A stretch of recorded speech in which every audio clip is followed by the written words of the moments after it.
सर्दियों का मौसम चल रहा था। एक दिन बहुत ही ज्यादा ठंड पड़ा था।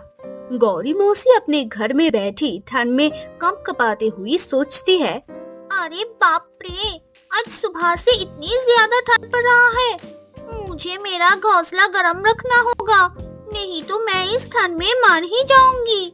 मुझे मेरे घोंसले में आग जलाना होगा और आग जलाने के लिए मुझे लकड़ियाँ जमा करनी पड़ेगी।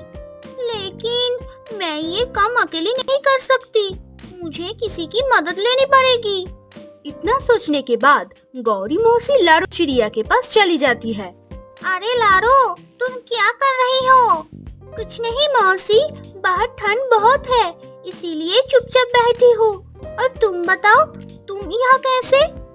अरे कुछ नहीं, तुम तो देख रही हो अभी से कितना ठंड पड़ रहा है। मैं सोच रही थी कि हमें हमारे घोंसले गर्म रखने के लिए आग जलानी होगी और उसके लिए हमें लकड़ियाँ इकट्ठा करना चाहिए। हाँ, बात तो सही है। तो बताओ, कब जरा है लकड़ियाँ लेने को? अभी शाम होने वाली है, आज रहने दो। कल सुबह घर का सारा काम निपटा कर फिर चलेंगे। ठीक है मौसी, मैं कल सुबह तैयार रहूंगी। अगले दिन सुबह गौरी मौसी और लाडो लकड़ियाँ जमा करने के लिए निकल पड़ते हैं। उठते उठते उन्हें रास्ते में तीलू तोता धूप सेकते हुए दिखाई देता है। गौरी मौसी लाडो चिड़िया से कहती है, देख लाडो, ये आलसी तोता कैसे मजे में धूप सेक रहा है। जाने दो ना मौसी, हमें क्या करना है, हमें बहुत काम है, हमें चलना चाहिए। वैसे भी वो आलसी कहाँ, बस वो बहुत भोला है।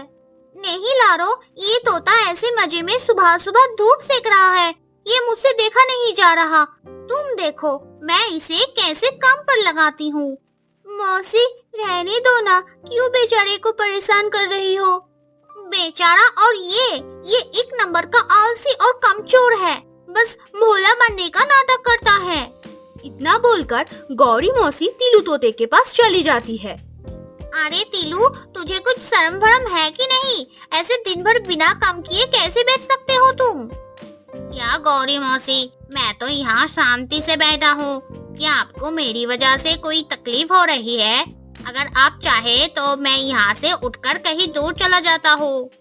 अरे आलसी तोता, मुझे मालूम है तू कितना कमजोर है, और वैसे भी तुझे कुछ और आता भी नहीं, और बस दिन भर आराम से सोता रहता है तू। नहीं गौरी मौसी, मैं कमजोर नहीं हूँ, मैं कोई भी काम कर सकता हूँ।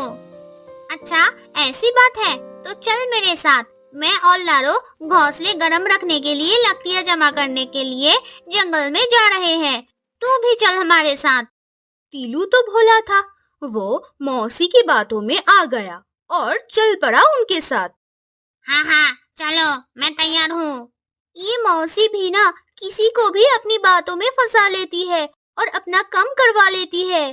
लाडो, गौरी मौसी और तोता तीनों जंगल की तरफ निकल पड़ते हैं। थोड़ी दूर जाते ही लाडो को जमीन पर कुछ लकड़ियाँ दिखाई देती है। चलो हम यहाँ से एक एक लकड़ी उठा लेते हैं। तीनों एक एक लकड़ी उठाकर लाडो चिड़िया के घोंसले की तरफ निकल पड़ते हैं। तीनों लाडो चिड़िया के घोंसले के पास आ जाते हैं।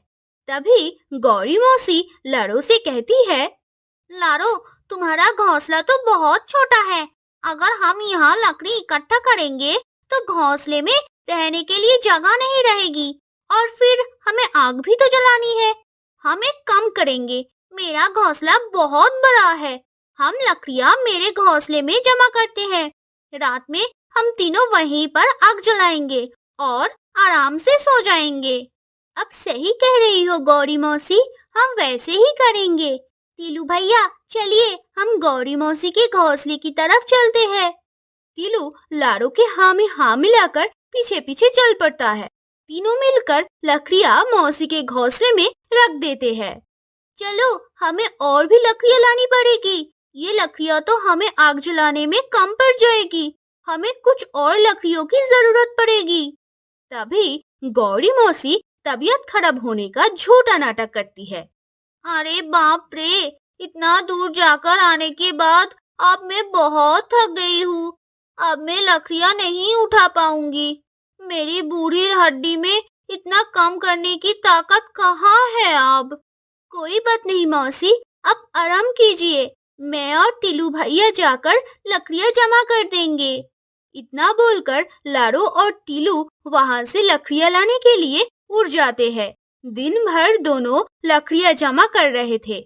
ऐसा करते करते गौरी मौसी के घर में लकड़ियों का ढेर लगा जाता है। रात में तीनों मिलकर मौसी के घर आग जला लेते हैं और आराम से सो जाते हैं। जब सुबह हो जाती है, टीलू कहता है कि कल तो बहुत अच्छी नींद आई मुझे, लेकिन अब मुझे बहुत ज्यादा भूख लग रहा है। भूख तो मुझे भी लगी है, देखते हैं मौसी के घर में कुछ खाने के लिए है कि नहीं। हाँ हाँ, मेरे पास थोड़ा अनाज बचा है, जाओ खा लो। आखिर तुम दोनों हमारे लिए इतना सारा काम जो किए हो। दोनों थोड़ा थोड़ा करके अनाज खा लेते हैं। खाना खाने के बाद लारो टीलू से कहती है, चलो टीलू भैया, हमें और लकड़ियाँ जमा करनी होगी।